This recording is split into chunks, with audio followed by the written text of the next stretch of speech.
সেনাবাহিনীদের কর্মকাণ্ড দেখলে আমার কাছে খুব ভালো লাগে।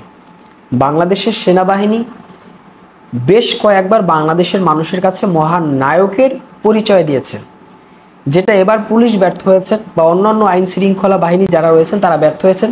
কিন্তু সেনাবাহিনী এবার যে 5 অগস্ট বাংলাদেশ স্বাধীন হলো, এই স্বাধীনতার মধ্যেও বাংলাদেশ সেনাবাহিনী একটা নতুনভাবে বাংলাদেশের মানুষের কাছে আবার মহানায়ক হয়েছে।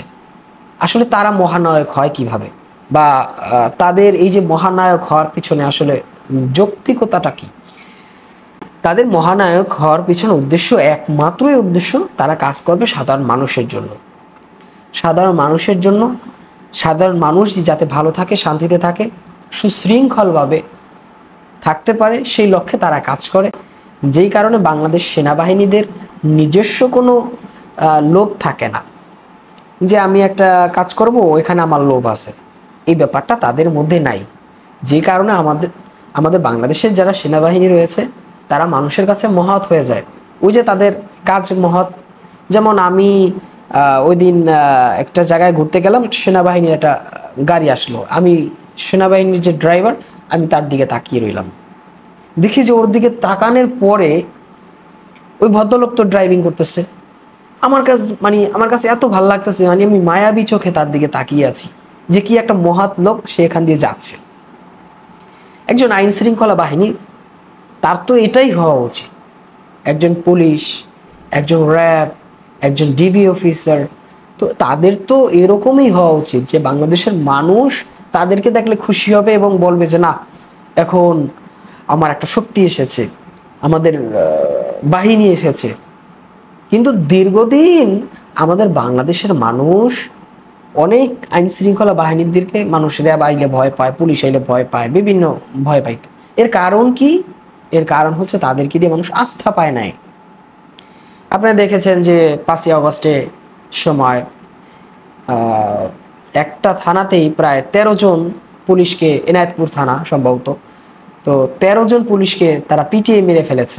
এই যে মানুষের একটা ক্ষোভ, এই যে মানুষের একটা ক্ষোভ ছিল, এখন এই যে ক্ষোভটা একদিনে, 2 দিনে বা 10 দিনে, 1 মাস, 1 বছরে তৈরি হয় না, এটা দীর্ঘদিন সময়ের কারণে এটা তৈরি হয়েছে।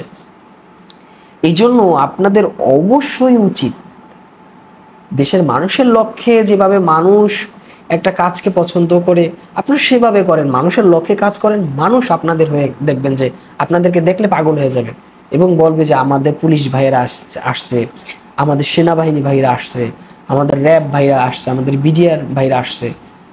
হ্যাঁ, আপনাদের অনেক সম্মান করবে। কিন্তু এই জন্য অবশ্যই অবশ্যই আপনাদের কাজ শুধু মানুষের লক্ষ্যে কাজ করতে হবে। তাহলেই আপনাদেরকে মানুষ অনেক আগে যেরকম আপনাদের প্রতি একটা আস্থা ছিল, মাঝখানে যে আস্থাটা আপনাদের প্রতি হারিয়ে ফেলেছে, সে আস্থাটা আবার ফিরে আসবে।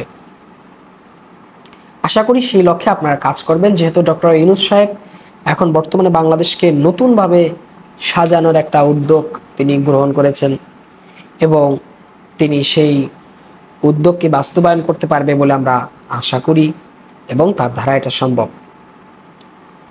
প্রিয় ভিউয়ার্স, আমাদের প্রিন্স ফরাত ইউটিউব চ্যানেল অনেকগুলো প্রোগ্রাম আপলোড করা হয়েছে দেশের কারেন্ট ইস্যু নিয়ে।